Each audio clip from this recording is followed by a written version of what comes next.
के मावली थाना इलाके में 9 साल की मासूम बच्ची के साथ दुष्कर्म और हत्या मामले में पुलिस महज 11 दिन में चालान पेश कर देगी। उदयपुर पुलिस की तैयारी है 11 अप्रैल को कोर्ट में आरोपी कमलेश के खिलाफ चालान पेश कर दे। पुलिस की ओर से तैयार फाइल में गंभीर धाराएं लगाई गई हैं, फांसी तक की सजा के प्रावधान है। गंभीरता को देखते हुए, आरोपी कमलेश की निर्ममता को देखते हुए ऑफिसर स्कीम केस के तहत इसे लेने का निर्णय लिया। ऐसे में आरोपी को सजा दिलाने के लिए एक केस ऑफिसर भी नियुक्त किया जाएगा।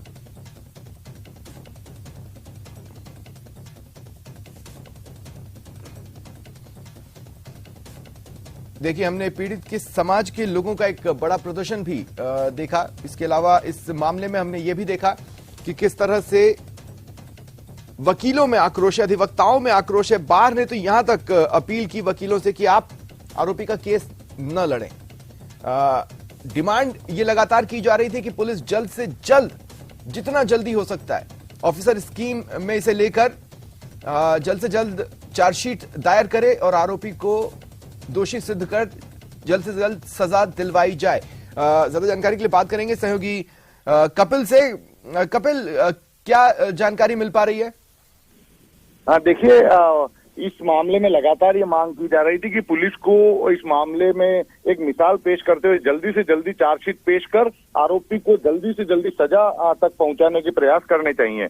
और इसी कड़ी में आप देखिए कि 1 अप्रैल को मासूम बच्ची की जो कटी हुई लाश है वो खंडर में मिली थी और अब ये तैयारी कर ली गई है कि 11 अप्रैल को कोर्ट में कमलेश के खिलाफ चार्जशीट पेश कर ली जाएगी। हालांकि उसके माता पिता जो कि शव को ठिकाने लगाने में सहयोगी रहे थे, उनके खिलाफ बाद में अलग से चार्जशीट पेश की जाएगी। लेकिन कमलेश ने जिस निर्ममता के साथ में हत्या की थी, गंभीर धाराएं पुलिस ने एफआईआर में दर्ज कर ली है, उसके तहत ही चार्जशीट को तैयार किया गया है और इसमें गवाहों को भी चार्जशीट के साथ में पेश कर लिया जाएगा। आप देखिए कि 2 ऐसी धाराएं लगाई गई है, 302 और 374, जिसमें अधिकतम मृत्युदंड का भी प्रावधान है। इसके साथ ही जो है वो 363, 366 ए, 342, 201 सहित SC ST act, POCSO act और आर्म्स एक्ट की धाराएं भी जो है वो लगाई गई है। तो सख्त धाराओं के तहत चार्जशीट तैयार कर ली गई है।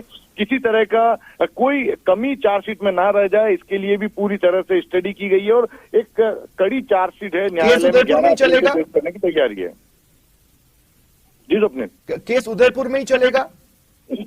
देखिए, बिल्कुल अभी फिलहाल केस उदयपुर में ही चलने की संभावना है, क्योंकि पहले जब वकील जो है वो ये कर रहे थे कि किसी भी तरह का न्यायालय में वकील पैरवी नहीं करेंगे। लेकिन एक विचार ये भी चल रहा है कि यदि वकील पैरवी नहीं करेंगे तो केस ट्रांसफर होने के दौरान का समय जो है वो ज्यादा लग सकता है। ऐसे में अभी इस पर विचार चल रहा है कि क्या उदयपुर के वकील पैरवी करेंगे या नहीं, इस पर कोई निर्णय नहीं हो पाया। कपिल, तमाम जानकारी के लिए। चलिए बढ़ते हैं आगे। एक और बड़ी खबर धौलपुर से। यहां हमलावरों ने एक युवक की गर्दन में गोली मार दी। युवक बुरी तरह से घायल हुआ है। खून से लथपथ अवस्था में उसे अस्पताल ले जाया गया।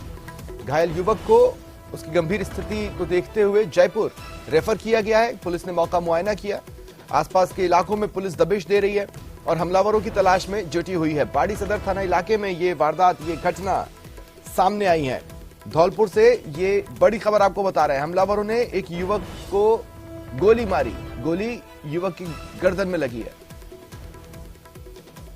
सायकाल करीब 7:45 बजे SHO बाड़ी श्री महेंद्र चौधरी को सूचना मिली थी कि एक व्यक्ति घायल अवस्था में नेशनल हाईवे नंबर 11B के पास है। तो इस सूचना पर SHO मौके पर पहुंचे थे और वहां से घायल व्यक्ति को बाड़ी अस्पताल पहुंचाया गया एम्बुलेंस की मदद से और उसके चोट अधिक होने की वजह से इस व्यक्ति को धौलपुर अस्पताल रेफर कर दिया गया है। अभी जानकारी में आया है कि इस व्यक्ति का नाम जनक सिंह है, जो निधारा गांव का रहने वाला है। और ज्यादा जानकारी के लिए बात करेंगे सहयोगी हरिवीर से। हरिवीर, क्या ये मामला निकलकर सामने आ रहा है? क्यों इस वारदात को अंजाम दिया गया? मंशा क्या थी उनकी? जी सुब्रह, मैं आपको बता दूं, जो अज्ञात जो हमलावर थे, जो बदमाश थे, वो ये इस युवक के जो गर्दन में गोली मारी है, गर्दन में गोली लगी है और ये गंभीर रूप से घायल हो गया। जब पुलिस को सूचना मिली, किसी राहगीर ने पुलिस को सूचना दी कि रास्ते में जो नेशनल जो हाईवे 11B है, उस पर जो खून से लथपथ अवस्था में पड़ा है। पुलिस मौके पर पहुंची, उसको जिला अस्पताल में भर्ती कराया।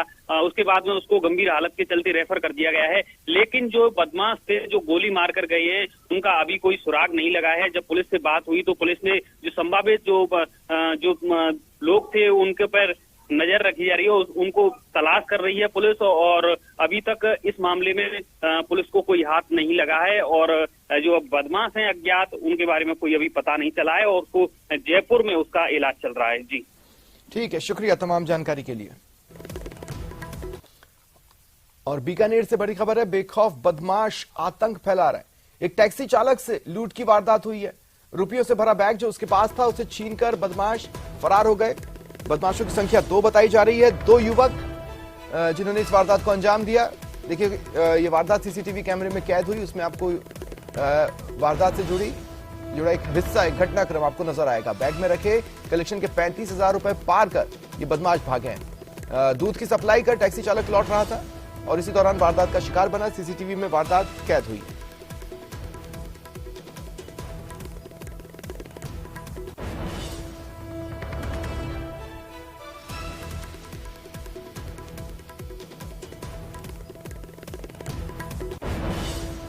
ये बड़ी खबर आपको बता रहे हैं। देखिए, बीकानेर से ये तस्वीरें सामने आई हैं। ज्यादा जानकारी के लिए बात करेंगे सहयोगी मनीष से। मनीष, क्या जानकारी है? जी, बीकानेर में लूट की वारदात अब आम हो चुकी है। ऐसी ही एक वारदात है जो कल रात, शुक्रवार की रात को सामने आई है, जहां पर नया शहर थाना इलाके में टैक्सी चालक से 2 बदमाशों ने लूट कर डाली। 35,000 रुपए उसके बैग में रखे हुए थे। 35,000 से भरा बैग छीन करके फरार हो गए दोनों बदमाश।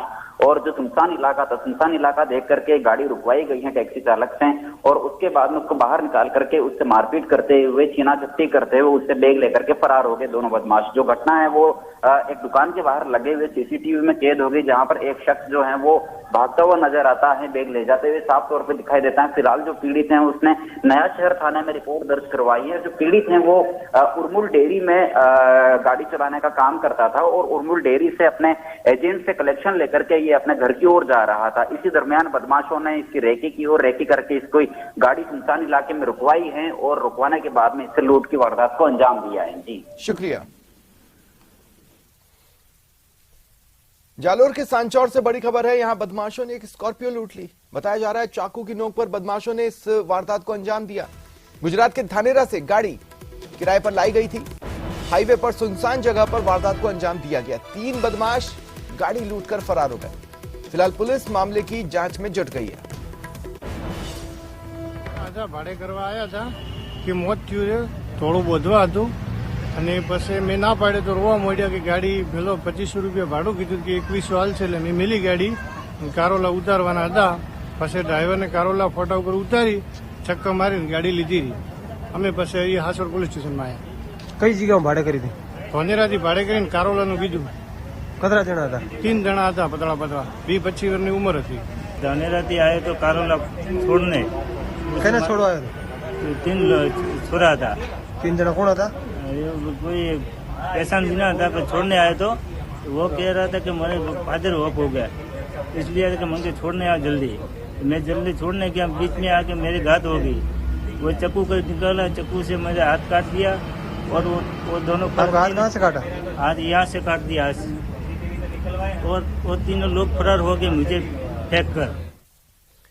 और कोटा से बड़ी खबर, महिला के साथ मारपीट